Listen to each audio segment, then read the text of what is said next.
Hello, नमस्कार दोस्तों। आज हम बात करेंगे स्टॉक ग्लैंड फार्मा के सपोर्ट और टारगेट के बारे में। साथ ही स्टॉक में ट्रेंड कौन सा चल रहा है उसकी भी हम यहाँ पर चर्चा करेंगे और ये वीडियो आपकी एजुकेशन के लिए। इस वीडियो में बाय सेल की एडवाइस नहीं है, फिर भी आप ट्रेड करते हैं तो अपने फाइनेंशियल एडवाइजर से कंसल्ट करें। तो चलिए वीडियो की शुरुआत करते हैं। सबसे पहले मैं यहाँ पर आपको दिखा देता हूँ कि मैंने यहाँ पर एक 200 डेज का मूविंग एवरेज यूज किया हुआ है और अगर आप ये देखेंगे तो यहाँ से स्टॉक ने हमारे सेल पोजीशन को क्रिएट किया था जो लगभग हमारा 3500-3600 रुपए पे था और उसके बाद से स्टॉक लगातार ट्रेंड डाउन ट्रेंड को इंडिकेट कर रहा था और यहाँ जाकर के स्टॉक ने हमारे अप ट्रेंड को इंडिकेट किया जो 1385 या 1400 रुपए के आसपास का था और उसके बाद से स्टॉक जो है हमारा ऊपर की तरफ जा रहा है और स्टॉक यहाँ से फिर से इसी लेवल के आसपास जो 200 दिनों का मूविंग एवरेज है उस पर सपोर्ट लेता हुआ नजर आ सकता है। क्यों? क्योंकि स्टॉक ने इस हाई को ब्रेकआउट करने के बाद स्टॉक ने एक यहाँ पर हाई बनाया था और ये हाई अगर आप देखेंगे तो ये हमारा पुराना वाला सपोर्ट लेवल था जो कि यहाँ पर बना हुआ था।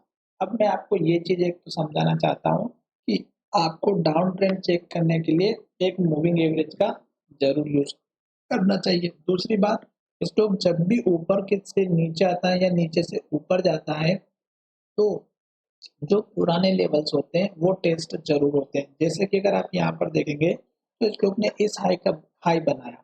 इस हाई को अगर आप देखेंगे तो आपको यहाँ पर जो हाई बना था ये हमारा सपोर्ट यहाँ पर बना जब स्टॉक ऊपर जा रहा था और जब नीचे की तरफ आ रहा था तो यही लेवल हमें यहाँ पर आते वक्त मिला। फिर स्टॉक ने क्या किया, यहाँ पर जो लो बनाया था वही स्टॉक ने यहाँ पर सपोर्ट बनाया और जब स्टॉक फिर से ऊपर की तरफ जा रहा है तो ये वही लेवल को फिर से चेक करते हुए ऊपर की तरफ जा रहा है। अब स्टॉक ने क्या किया, अब जो पुराने लेवल्स थे वो अगर मैं आपको समझाऊं तो आप देखिएगा कि स्टॉक ने एक हमारा यहाँ पर लो बनाया था।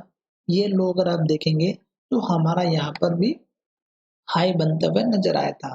फिर स्टॉक इसी के बाद से नीचे आना स्टार्ट किया और स्टॉक जब नीचे की तरफ आता है तो आपको क्या करना चाहिए कि जो हमारे पुराने लेवल्स हैं जैसे कि यहाँ पर अगर आप देखेंगे तो ये एक हमारा यहाँ पर लो बना हुआ था और यहाँ पर हाई बना हुआ। तो जहाँ पर स्टॉक ने अभी सपोर्ट लिया अगर आप उसको देखेंगे तो यहाँ पर देखिएगा 2-3 बार यहाँ पर हमारा सपोर्ट बना, यहाँ पर हाई बना और यहाँ पे फिर से सपोर्ट बन गया। तो अब क्या कर रहा है स्टॉक हमारा जो है आपको अगर दिखाई देगा तो इस हाई को बनाने के बाद स्टॉक लगातार नीचे की तरफ आ रहा है और ये जो हाई बना अगर आपको अच्छे से कैंडलस्टिक चार्ट के बारे में पता होगा तो यहाँ से ग्रीन कैंडल बनी, हाई बना, ग्रीन कैंडल बनी, ग्रीन कैंडल बनी और यहाँ जाकर के हमारे पुराने लेवल्स पर आया और स्टॉक ने रेड कैंडल बना दी और जैसे ही रेड कैंडल बनाई लो बनते गया और स्टॉक ने यहाँ जाकर के लो बनाया जो कि सपोर्ट बना हुआ था यहाँ का।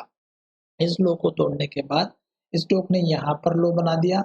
अब स्टॉक अभी स्विंग ट्रेड पर अगर आप देखेंगे तो यहाँ से लेके यहाँ तक रेड कैंडल बनी, हर एक कैंडल लो बनाती गई और जब तक स्टॉक लो बना रही, रेड कैंडल बना रही, हमें वेट करना है। अभी भी स्टॉक में ये जो कैंडल बनी है ये बहुत बड़ी बनी है और जब तक स्टॉक इसके हाई को और लो को ब्रेकआउट नहीं करती है तब तक वेट करना है। सपोर्ट लेवल आपका यहाँ पर देख रहे हैं, स्टॉक ने लो बनाया 1666 का और यहीं पर स्टॉक ने हाई बनाया था 1674 रुपए का।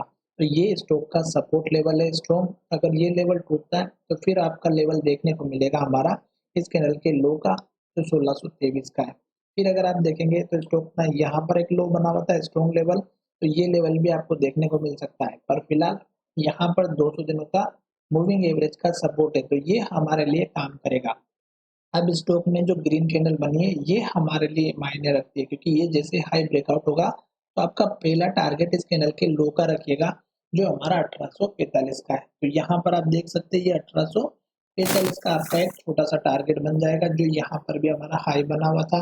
उसके बाद देखिएगा यहाँ पर स्टॉक में जिस हाई के पास जाता है इन्वर्टेड हैमर बनाता है और लो का ब्रेकआउट होती है गिरावट आती है। तो ये जो हाई बना इन्वर्टेड हैमर का ये उसके बाद का टारगेट रख सकते हैं।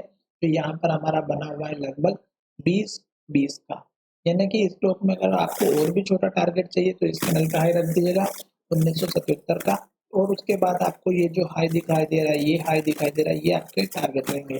जब ये हाई ब्रेकआउट हो जाएगा तो मैं आपको नेक्स्ट टारगेट बता रहा हूँ। यहाँ पर बीच में और भी छोटे मोटे टारगेट है पर ये बड़ा टारगेट रहेगा। स्टॉक में सपोर्ट लेवल यहाँ पर रखना है, क्योंकि यहाँ से स्टॉक गिरते गिरते आ रहा है और स्टॉक ने लो बनाया, तो ये लो टूटेगा तो गिरावट जरूर आएगी, इस बात का ध्यान रखिएगा।